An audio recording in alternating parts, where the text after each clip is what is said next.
मुलतवी का अर्थ है पोस्टपोन्ड होना, पोस्टपोन्ड, मुलतवी, इल्तिवा में हो जाना, पोस्टपोनमेंट में चले जाना, पोस्टपोन्ड होना, मुलतवी होना।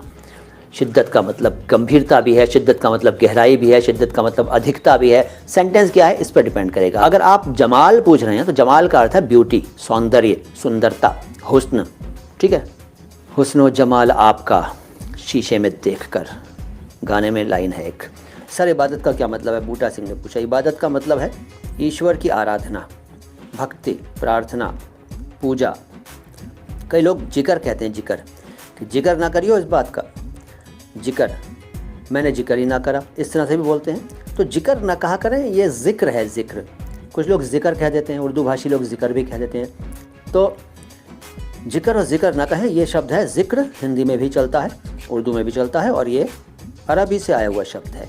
इख्तियार का मतलब अधिकार में, इख्तियार में, अधिकार में, मुझे ये इख्तियार नहीं है, मुझे ये अधिकार नहीं है। और भी अर्थ हैं, सेंटेंस बताइए तो ज़्यादा स्पष्ट कर दूंगा।